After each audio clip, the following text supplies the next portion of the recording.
నాగార్జున వచ్చి ఖర్చులకు ఇచ్చిండు భయ్య. నిన్న అభయ్ నవీన్ ఏమంటాడు, బిగ్ బాస్ చాలా కలిసి మాడతారన్న. ఈ బిగ్ బాస్ ఏం టాస్క్ ఇస్తున్నాడో, ఈయన ఏం పద్ధతి ఆడుతున్నా బిగ్ బాస్ అంటాడు. అన్నం పెట్టేటోడు ఎవడు బిగ్ బాస్, అన్నం పెట్టాడు సున్నం పెడుతున్నాడు అభయ్ నవీన్. పైన పర్సనాలిటీ, లోపల మున్సిపాలిటీ, పైన నీతి మాత్రం లోపల బూతుంది మొత్తం. నిజంగా బిగ్ బాస్ ఏమంటాడు, లఫుడ్ టాస్కులు ఏం టాస్క్ అవుతా, పిల్లల మీద కోపం మా మీద చూపిస్తుండు అంటే బిగ్ బాస్ అట్లా ఇప్పుడు చరిత్రలో ఎవరు కూడా అట్లా మాట్లాడలేరు అన్న. అంటే మీరు ఫస్ట్ వచ్చిన శివబాలాజీ ఏమన్నా అంటే తను సీరియస్ అయ్యిండు. అప్పుడు అల్లరి నరేష్ వచ్చినప్పుడు ఏంటంటే మాకు కొంచెం క్వశ్చన్ ఉండని బిగ్ బాస్ నీకు ఏమవుతుంది బిగ్ బాస్ అంటే అక్కడ క్వశ్చన్ చేశాడు. క్వశ్చన్ చేయడం తప్పు లేనే లేదన్న. If you have a question you direct you may direct answer the question, but using vulgarity is completely different అన్న.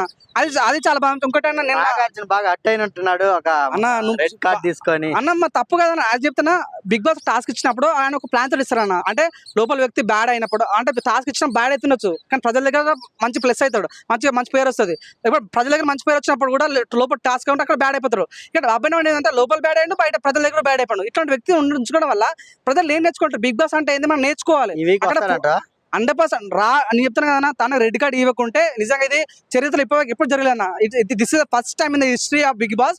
100% తనకు రెడ్ కార్డ్ ఇచ్చి తను బయటకు పంపించాలి. ఎందుకంటే నెక్స్ట్ నేను చూడనా చెప్పాడు కదా అన్న, సారీ ఇప్పుడు నేను మంచి పని చెప్పాను. సో నిన్న ఒక బిగ్ బాస్ ఏం చేస్తాడు, అందరు పిలిపించి ఇది నా ఇల్లు, నా రూల్స్ ఉన్నట్టు ఉంటుంది, ఎవరైనా నా రూల్స్ మీకు నచ్చకుంటే బయటకు వెళ్ళిపోయి డోర్ వేస్తాడు. అప్పుడు ఎందుకు దాచుకున్నాను, కింద మీద దొంగ చూపలేక దొంగలాగా కింద మీద చూస్తుంటాడు. అప్పుడు సోనియా వచ్చి చెప్పింది, అరే నువ్వే తప్పేసాం సారీ ఇప్పుడు అంటే, తప్పు చెప్పని అంత ఉంటుంది మనకి చెప్పని చెప్పడు. అంతేందుకు మన నెక్స్ట్ సోఫాలో కూర్చున్న తర్వాత ఒక నేను తప్పు మాట్లాడుంటే నన్ను బిగ్ బాస్ కాన్ఫరెన్స్ రూమ్ రమ్మంటాడు, రమ్మలేదు కాబట్టి నేను కాదు అని అంటాడు. నువ్వు బిగ్ బాస్ దగ్గర తప్పించుకున్నావు, కంటెస్టెంట్ తప్పించుకున్నావు, నాకు మొదలు నేను నిజంగా నా టైం రాత్రి వచ్చాడు ఒక కర్ర కూడా తీసుకొని రెడ్ కార్డ్ తీసుకొని వచ్చాడు, చాలా ఫైర్ గా ఉన్నాడు. బయటకు వస్తాడంట అన్న. నేను చెప్తున్నా, నేను బిగ్ బాస్ ఫస్ట్ నుంచి చూస్తున్నాను. నేను ఆటో తెలుగు బిగ్ బాస్, నేను కన్నడ బిగ్ బాస్ చూసినా, నాకు చాలా ఇష్టం బిగ్ బాస్ అంటే. అదే నువ్వు అన్నాను కదా, బిగ్ బాస్ చాలా మంది లైఫ్ ఇచ్చింది అన్న. నాకు ఆ రకంగా బిగ్ బాస్ చాలా ఇష్టం అన్న. చాలా మంది చాలా బిగ్ బాస్ తొక్కల వాషింగ్ పౌడర్ నిర్మా బిగ్ బాస్ చూడడం కర్మ అని చాలా మంది అంటుంటారు. కానీ నాకు అనిపించింది అంటే బిగ్ బాస్ చాలా మంది లైఫ్ ఇచ్చింది. అట్లాంటి బిగ్ బాస్ పట్టుకుని నెగిటివ్ మాట్లాడడం పబ్బది నచ్చలేదు. ఆ బిగ్ బాస్ నడిపించే యాజమాన్యాన్ని కూడా బిగ్ బాస్ ఒక వాయిస్ ఒక ఆయన ఇస్తాడు.